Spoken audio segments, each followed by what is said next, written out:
Fala pessoal, bem-vindos para mais um vídeo aqui no canal Devocional do John. Como é que vocês estão? Tudo bem? Bora para mais um vídeo? E hoje, uma pergunta que eu penso que você já se fez, ou se não se fez, você já pensou, tá? Já pega sua Bíblia aí, que hoje eu vou abrir e vou citar muitas referências aqui na Bíblia. E o tema de hoje é: por que estamos aqui? Já se fez essa pergunta? Por que eu estou aqui? Por que nós estamos aqui? Eu já me fiz essa pergunta várias vezes interiormente e até para outras pessoas também. Por que estamos aqui? Eu lembro que uma vez eu tinha uns 15, 16 anos, eu estava lá em casa. Aí tava uma noite bem bonita, estrelada assim, cheia de estrelas, e eu olhei para cima e fiquei pensando assim uns 15 minutos, por que eu tô aqui? Por que eu nasci nesse lar, nesse país, nessas condições? Porque de lá de trás de tantos espermatozoides eu venci e eu tô aqui. Para que eu tô aqui? Por que eu tô aqui? Eu vou falar para você, não é errado você fazer essas perguntas. Eu separei 5 tópicos aqui do que eu penso. E você depois pode comentar aí nos comentários e adicionar, né? Ou até rebater esses tópicos aqui, porque são 5 respostas muito interessantes, né? Que ao torno da minha jornada que eu consegui encontrar. Primeira delas, mas primeiro de falar a primeira, a segunda, a terceira, a quarta e a quinta, eu queria parar para pensar também que um ano atrás, cerca de um ano atrás, eu vi um cara no podcast falando assim: o que é o ser humano, se não um cadáver adiado que procria? E ele estava certo. O ser humano vai morrer um dia, nós estamos aqui, mas nós não ficaremos aqui. Tô falando da nossa alma, né? Nós somos um cadáver adiado que procria, né? Temos filhos, vamos ter netos, e assim vai sucessivamente. A nossa árvore genealógica vai aumentando. Mas você para pensar assim, é muito vago. E eu vou te mostrar na Bíblia por que nós estamos aqui. Primeira coisa, nós estamos aqui para adorar o Senhor. Adoração. Na Bíblia fala: todo ser que tem fôlego, louve ao Senhor. Louvai ao Senhor, está lá no Salmo 150, versículo 6. Todo quanto tem fôlego, louve ao Senhor, louvai ao Senhor. Nós estamos com fôlego. Quando nascemos, Deus soprou nas nossas narinas o fôlego de vida. Então a primeira coisa, nós temos que louvar o Senhor. Lá em Apocalipse, abre aí comigo, no capítulo 4, no versículo 11, diz assim: Tu, Senhor, e Deus nosso, és digno de receber a glória, a honra e o poder, porque criaste todas as coisas, e por tua vontade elas existem e foram criadas. Pela vontade de Deus, tudo que existe foi criado. Tudo que existe foi criado, foi pela vontade dele, para nós adorarmos a ele. Então, primeiro de tudo, eu penso que é a adoração. Nós fomos feitos para adorar, para louvar a Deus, sabe? Muitas das vezes não temos, né? Pensamos que não temos motivo para isso, mas se for olhar no fundo temos sim. Tudo que ele criou, por tudo que ele é. Adoração, primeiro tópico. O segundo tópico, comunhão. Fomos feitos para ter comunhão com Deus e com os outros. Vou te mostrar na Bíblia. Abre lá em 1 Coríntios 1, capítulo 1, versículo 9. E diz assim: Fiel é Deus, o qual o chamou à comunhão com seu Filho Jesus Cristo, nosso Senhor. Deus nos chamou para ter comunhão com Jesus, nosso Rei e Senhor. Jesus veio aqui, e eu dou esse exemplo, né? Já até conversei com meus primos sobre isso. Lá atrás, veio uma remessa. Vamos pensar num modo industrial. Veio a remessa de Adão. Deus cria Adão e Adão se corrompe. E a partir de Adão, todos os modelos depois dele nasceram corrompidos. Nós já nascemos em pecado. Nós já nascemos, vamos dizer, errados. Com tendência, com inclinação para o mal. Ok? Beleza. Mas no meio disso tudo, veio Jesus. Veio o Filho de Deus. E veio uma cópia perfeita. Viveu e andou em santidade até a sua morte. E toda a ira de Deus que estava lá atrás, depois de Adão, Jesus tomou para si. Um modelo perfeito veio, habitou aqui na terra, nos mostrou, andou em comunhão, nos ensinou. para que nós se espelhássemos nele. Mais para frente eu vou falar disso. Mas você pegou uma cópia mal feita, vê uma cópia perfeita, para não sermos, sabe, ninguém vai ser perfeito igual a ele, mas para imitar essa cópia perfeita, até o dia que ele voltar. Então nós fomos feitos para ter comunhão à imagem do Filho de Deus, Jesus. Que bom que Jesus veio. Eu fico pensando, nossa, que bom que Jesus veio. Porque senão não teria um outro exemplo. Que exemplo a gente teria? Que exemplo que você tem de perfeição? Não existe. Somos seres humanos, somos falhos. Mas ele veio em forma humana, sabe? Ele poderia usar todos os atributos que ele tinha como Deus, mas ele não optou em usar. Ele andava em cidade em cidade. Ele perguntava, ele curava um por um, ele olhava, ele cansava, ele dormia, ele chorava. Ele mostrou que como ser humano, ele era perfeito. Que graça, né? Isso aí eu estou falando comunhão com Deus. Mas também fomos feitos para chamados em comunhão com as pessoas. Em Gálatas 6:2 diz assim: levem os fardos pesados um dos outros e assim cumpra a lei de Cristo. Nós fomos feitos para termos comunhão com os irmãos ao nosso redor. A Bíblia fala que aquele que odeia o seu irmão, ele é mais descrente que o mundano, ele é pior.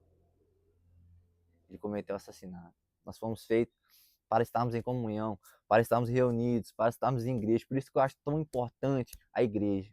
Eu vejo muitas pessoas falando assim: ah, eu não vou na igreja nenhuma, eu gosto aqui de ficar em casa, sabe? Porque a igreja tem muito bababá, muito tititi, eu não gosto de envolver. Eu achei errado. Eu até entendo. Mas a igreja é como um hospital.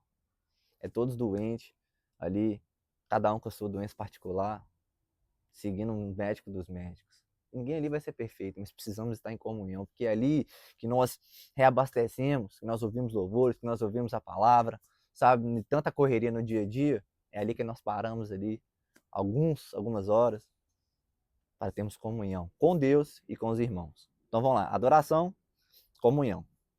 Terceiro, nós fomos chamados para o serviço. Vamos lá? Abre para mim aí em Marcos, eu vou ler do 10, capítulo 10, versículo 43 ao 45. Que diz assim: mas entre vocês não é assim, Jesus falando. Pelo contrário, quem quiser tornar-se grande entre vocês, que se coloque a serviço dos outros.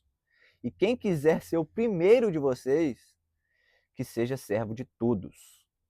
Pois o próprio Filho do Homem não veio para ser servido, mas para servir e dar a sua vida em resgate de muitos. Você quer ser o primeiro? Seja o último. Pra você ver, Deus veio, não para ser servido. Imagina o rei de tudo. Chega aqui, ele quer ser servido, ele é o dono de tudo.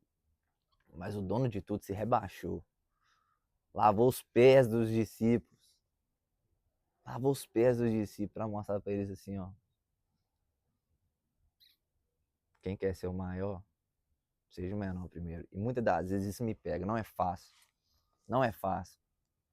Não é fácil você mostrar serviço. Não é fácil, né? Você estar ali praticando um serviço para alguém sem benefício próprio. É difícil, né? Mas depois que nós fazemos isso, dá uma satisfação. Não dá? Tem uma frase que diz: é melhor dar do que receber. E é verdade. Muitas das vezes queremos só reter, mas fomos feitos para o serviço. Fomos feitos para ajudar. Eu acho bacana a pessoa que fala assim, ó, bacana entre aspas, ele tá meio certo, nem errado. Ah, eu sou um cara bom, eu faço coisas boas, eu não roubo, eu não mato, e aí não preciso de nada. Ele tá metade certo, porque isso aí é mais que obrigação ele ser. Mas a partir do momento que ele se entrega a vida para Deus e passa a viver os mandamentos de Deus e praticando esse serviço, a vida flui. As bênçãos seguem. Não adianta só ser bom. Não adianta só ter o serviço. Tem que seguir a Deus. Tem que amá-lo acima de todas as coisas. Que é o primeiro mandamento. Então vamos lá. Adoração, comunhão, serviço. Quarto, fomos feitos para o discipulado. Ô, John, que é discipulado? Não tô falando de simulado, não. Dissimulado é uma pessoa. Não, discipulado. Confunde aí não, hein? O que é o discipulado? Olhando o dicionário. É um conjunto de discípulos ou de alunos de um mestre. Então, se somos discípulos de Jesus, somos alunos de Jesus, estamos ali seguindo o que ele tem para nós. Um discípulo, um verdadeiro discípulo é aquele que segue 10/10, aquele que o mestre ordena, aquele que o mestre ensina, aquele que o mestre quer.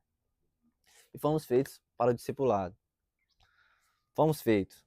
Vamos lá? Jesus, eu parei para pensar esse dia conversando com meu primo. Jesus tinha 12 discípulos. E desses 12, foi passando a mensagem. Foi passando a mensagem. Foi passando a mensagem. Foi passando a mensagem. Milhares e milhares e milhares de anos passaram.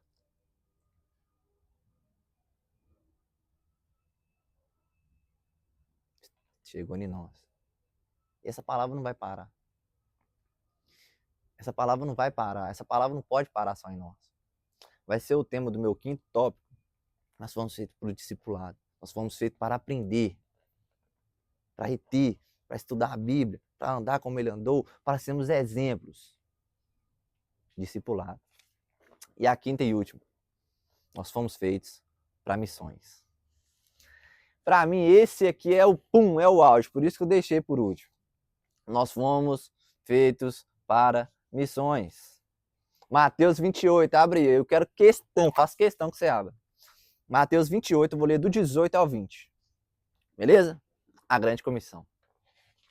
Os últimos versículos de Mateus. Vamos lá.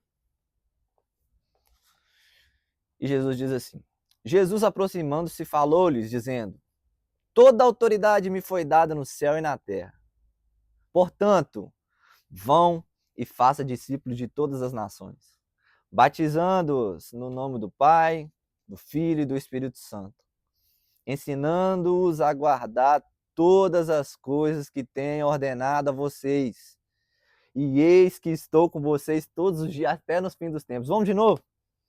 Portanto, vão e façam discípulos de todas as nações, batizando-os em nome do Pai, do Filho e do Espírito Santo, ensinando-os a guardar todas as coisas que eu tenho ordenado, como discípulo, como pastor a vocês, discípulos. E eis que estou com vocês todos os dias até o fim dos tempos. Eu descobri o meu chamado algum tempo atrás, que é esse. Foi isso que me fez fazer esse vídeo, foi isso que me fez querer mais. Missões. É pregar, é usar esse meio aqui para atingir pessoas, para renovar pessoas. Esse foi meu jeito. E esse está sendo meu jeito na vida real, com pessoas, dando um exemplo, sabe? Falando dele e vivendo como discípulo. Perfeito não sou, mas eu estou tentando. E um dia iremos morrer, irmãos. Isso é certeza. A única certeza da vida é essa, é a morte. Mas eu tenho outra certeza além da morte. Mas primeiro vamos falar disso. Nós vamos morrer. Que legado que estaremos deixando para as próximas gerações? Para os amigos, para os filhos. Se Deus nos colocou aqui com um propósito, ele fala no imperativo, ide e fazer discípulos. Não é quando você for, não é o dia que você quiser, estiver disposto, eu estou animado, não é ide. Faça discípulo, batize.